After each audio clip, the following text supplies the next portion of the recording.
So I've been building gradients for quite a while now, and I've been getting comments from my community asking how I build them, how I come up with the colors, how I come up with the blocks that I use, and which technique I'm using to get them look nice, to make them blend well.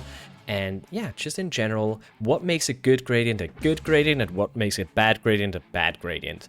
That being said, I don't think there's a bad gradient. Kinda. If it's a bad gradient, I would say it's not a gradient.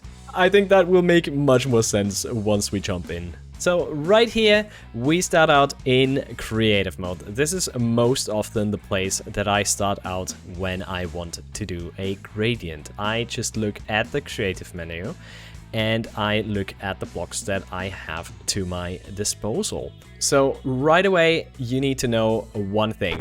So before we go into that, I have to say that I will keep the most extreme and the most useful trick for last. So just know, just know that. Minecraft doesn't have all the colors you want. Minecraft doesn't have all the colors you need. There are certain limitations. So we need to know what the limitations are. And the limitations mainly are in the bright colors and the specialty blocks. So for example, if we take a block like raw iron is not like a gray block or anything like that. It has a very special color here. The block itself has also some shine to it as well. This block is very hard to use in a gradient. There's not much you can do in terms of where you go, because the next closest blocks is like maybe something like that. Granite. And of course, from a distance, I would say that could even work. So going back a little bit, you can see I kind of think it doesn't work too bad, but just know that with some colors, you might have trouble, you might have some problems. So let's look at a different example. Let's take this dark blue wool here. Dark blue wool, nice color, nice thing. Let's search for blue. Blue, okay. Concrete, we got that. And then concrete powder, I guess. And then we're about done. So concrete powder, wool, concrete. That's about the gradient we can do with blue. If we just need a small house, a small thing, I think that's okay. That's okay. We can still use the blue gradient, but we just have to know the limitations of it. We can't do everything with this. It's not a perfect thing. Just like a small little thing here that we can do. And right now you can also see me construct the gradient really quickly. It's a really quick rushed one. So let me start with a good gradient. By far the best color for a gradient is gray. Grayscale gradients are great because Minecraft has so many gray blocks. It also works from a very light color like calcite or diorite to a very dark color, and I think that makes grayscale gradients just the perfect gradients. But as you could see in the intro, I did something with terracotta. Terracotta colors work really well with gradients because terracotta in and of itself, they are very muted kind of colors, and you can go from one block of terracotta to the next one without much of hassle. For example, this is a gradient that I did. I did use a normal terracotta block, then I would use orange terracotta, and after that I would go to pink terracotta. And right here you can see the blue one does look a little bit better even, because the terracotta, while it works well, it has a little bit of a bigger jump in color. And that's something you need to know as well, because if you want to make a gradient, you always need to take into consideration how big of a jump in color it is. And the further away you go, the better it usually looks. So right here, now you can see that the terracotta here works pretty well, but if I get closer, you can see the blue, I think, works a little bit better. The color breaks a little bit apart with the terracotta one. In my case, with my build, the castle, that's viewed usually from a large distance. So terracotta works fine. The same with the close-up and the far away. Can be said about texture. Texture is another really important thing when you do gradients. As with the earlier example, if I take the raw iron here, if I take that block and I use granite in combination with it, you can see it doesn't really work from close up. It really doesn't work. As I said, a raw iron might not work that well as a block for a gradient, but if we go away a little bit, you can see that it starts kind of working, and the further we go away, the more it starts working. And yeah, that's a good thing in some cases, especially with those textures. So let's see this, for example. So I've got this orange gradient thing, Moo.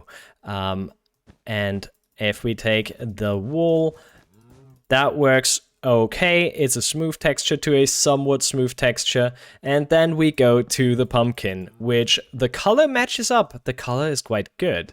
The thing which is the problem with the pumpkin is the texture itself. If we take a look at this from close up, you can see while the color matches, it doesn't really work that well. That's because the texture of the pumpkin is sticking out way too much in comparison to the other more smooth textures. So if we fly away like that, again, we can start to see that it kind of starts working. But that being said, I think from further away, the pumpkin starts looking a little bit darker as well. So I would maybe change the arrangement a little bit. But yeah, I mean, you can use the more busy textures, but just know that from close up, they just won't work. They just don't look as good. So I would always say, if you have busy textures, that's fine, but also use busy textures with other busy textures. Don't mix busy and non-busy textures in a gradient. That's probably not the best idea. If we take a look at this again and just admire it as what it is, it's not a gradient, no, but it's a nice pattern. It's a nice pattern. You could do this. You could totally build with this, just that it's not a gradient. And this is what I meant. You could even make much more of a pattern out of this. You could maybe go more mathematical in a sense. So that's just a nice little bonus. If a gradient doesn't work out, you can do some cool patterns still with those block combinations. All right, so let's jump into how to build the gradients. And let me, for example, fly to a certain place, and maybe you already spotted that I am a little bit I don't want to show everything in this creative world because there are some spoilers. On Twitch, I will be starting a new town in my fantasy world, the one that you saw in the intro, and I came up with a new design for my town, and it features a huge wall with this gradient here. And let me show you how I made it work. By the way, a link for the Twitch is in the description, so you can see me build this live on stream, hang out, have some fun, have a nice conversation, have a nice chat, and all of that good stuff. So yeah, check out the Twitch. It's gonna be a lot of fun building this town. So when I lay this out, this is a kind of grayscale gradient. We're using 4 blocks as the transition. With how many blocks you use, that's pretty much up to you, but I would suggest for a larger build, use more blocks so you can do a much more of a transition. For a smaller build, the more blocks you use, the less it works as a gradient. So right here, we've got a 7 block tall wall, and while it does work kinda with 4 blocks, it's on the edge. So if I would add maybe 1 or 2 more blocks, that's kind of not acceptable anymore. Here you can also see that the acacia is already clashing with the deep slate right there. So that's something you might want to avoid for like not having too much of a difference between the blocks that touch each other right there. Also, a little thing that I just noticed is that this gradient uses the top texture of the deep slate block. If I look at this, those colors of the cobble deep slate and the deep slate itself, they are very similar. They're very, very similar, but if I look at the top texture, you can see the top texture is a lot lighter and therefore matches a little bit better with the tuff. So I usually start out with, like, if I build a larger gradient, I will just do like stair shapes like this. Maybe this is a little bit too much of the same. Something like this. A stair shape. There we go. Then, yeah, with this block, it's a little bit more complicated. So let me use some placeholder blocks for now. I would also do another stair shape on top of that. Sometimes I would look and see that I've got a nice line in the middle separating these two layers. In this case, I don't have that, but I could do that. Now it's just a little bit of a larger gradient. But I think that's fine here as well, like that. Okay, let me replace those blocks really quick. So we've got this, and this already kind of works as a gradient, but it's not. It's not yet a gradient. Not what I would consider a gradient, at least. So let's continue with that with the next block. Now here you can see how many blocks there are in between of each layer, and you can very clearly see the separate layers. This is something we want to avoid in the final product, but for now it's actually good because we can now assess the situation of like how wide each block gap here is, or like how much of each color you have. In that case, you can see that I've used a lot more of the acacia than I have for the tuff. And yeah, I have the least amount of blocks with the deep slate. And for the top and bottom, that's okay, I think. But we can improve this somewhat still. So if I add a few more of the tuff right here, I think we can make this work a little bit nicer. And yeah, there we go. I think the balance is now a little bit better. But now let's make this to a gradient. What makes this kind of pattern into a gradient is a technique called dithering. I hope it's pronounced that way, at least.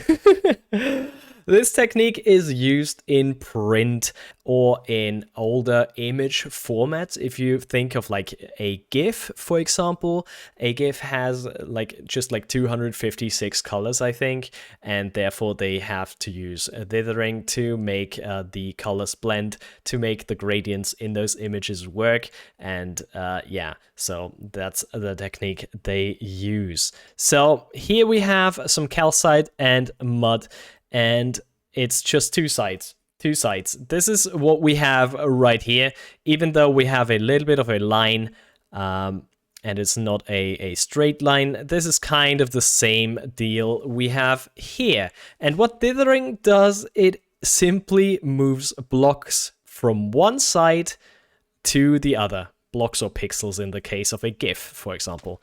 So let's move some of the white blocks into this area. Let's push the white even further. Oh yeah, now we have a little bit of the black in the white. There we go. That's some yin-yang things right there. And now let's do the opposite. Let's push the black into the white. There we go. What you can see right now is it can mess with your predefined balance a little bit. So let me balance this out by adding some more here. Okay, so this doesn't work quite as well as I hoped. So let me do this. There we go. And right here, we have something where I would be happy with. That being said, that's the extreme case. We can make this kinda look good with dithering, even though this is the extreme case. Black and white, those are not two blocks that you would make a gradient out of. But I think that just proves my point that this technique is very, very powerful. This works a lot better on a larger scale. With any gradient, the more blocks you have, the more blocks you can play with, the better it works. For example, let's look at this again with just these two blocks, but with a giant line. So right here in the center of the frame, it's a little bit hard to spot, but you can see this tiny line that I built from black to white. And you can see in the center, it almost looks gray. So from a little bit of a further distance, the dithering does work wonders. Even though it's just black and white blocks, it looks very, very much like gray in the center right there. It doesn't work perfectly. It's an extreme case. So let's use this technique with our gradient right here. So we've got the cobbled deep slate. Let's move it into the deep slate. All right, there we go. Now let's do the opposite. Move the deep slate into the cobbled deep slate. Right there. Then we've got one maybe here. Kind of works. And as you can see, this blends those two layers a little bit better. Let's move some deep slate into the region of the tuff. It doesn't need to connect, but it can connect. And depending on how large your gradient is, it can connect less or it should connect more. In that case, for example, here they connect a lot. In that case, we can make them connect a little bit less, if that makes sense. I hope it does at least. I'm kind of okay with this right now. And for the final one, let's move the tuff in to the acacia. Like that. Also, notice that we've got a very distinct line right here. We need to avoid that kind of thing as well. So to avoid this, we could either get rid of some of those blocks again or move one block up like this. There we go. Now we've broken this line somewhat. And yeah, I think this works a little bit better in this case. So just the opposite. Let's move the acacia down into the tuff like that. There we go. And that's now much more of a gradient than what we had before. And you can see with this wall, with just being 2 blocks taller than the left wall right here, I think this works a little bit better. Still, larger walls, better gradients usually. Also, second rule, the further away, the better the gradient looks. The closer you get, the more it breaks apart. But as long as we can still have it look good, like in this example, I think it's still a brilliant thing to work with. It's still a brilliant thing to have. And if we add some details to that, if we add some depth, then we can make this look even better. So let me show you the wall that I built. I don't want to spoil too much of the building, so I'm not going all the way back. But right here, you can see I've got some detail, I've got some depth in the gradient, and that's what you might want as well. It just helps in some cases. Not always needed, but in some cases it does help, and it just makes it look a little bit nicer still. So, as promised, I kept the most useful trick for last. There is a website that can help you tremendously with your gradients. It's called HueBlocks, and all you gotta do, you go into here, you pick a block, let's say we use Blackstone, and then we go here and pick another block like blue concrete. Let's see, we say use 9 different blocks, create block gradient, there we go. And as you can see, this also uses some pretty wild blocks that I wouldn't suggest you use. At least not in a gradient that you would like to view from close up. So this tool is not perfect by any means, but I think it can just help you this a little bit with finding the different blocks that you might want. And as I said, blue was the one color that I would say doesn't work that well. So let's be easier on the tool. Let's use andesite here. Let's use a 25 block gradient, and as you can see, this works pretty well in that case. Let's use 9, and here we go. Again, I wouldn't use all of these blocks. The furnace side is pretty wacky on this one, not gonna lie. This will just help you a ton with finding the right blocks. I sometimes use it to just see what kind of options I have, what works, and sometimes also when I'm really frustrated with me not being able to find a certain block that's in between two blocks that I want to use. Sometimes this tool can help. Then I would just like use it and see, okay, I want a gradient between copper and birch. Let's see. Oh, I can. Okay, yeah, the white terracotta, that was the one block that I was missing, for example. Maybe I use some different blocks, but yeah, white terracotta would be a brilliant idea to use, maybe, for example. So this, I think, concludes this video. So thank you so much, everyone, for watching. I hope that you could learn at least something new about gradients. If you liked the video, then please consider giving it a thumbs up. And if you enjoyed it and are here for the first time, you can subscribe to the channel. We do a lot of building tips, tricks, and techniques here on this channel. We also have a building focused series. So I hope you stick around and watch some of the other videos I have, like this one.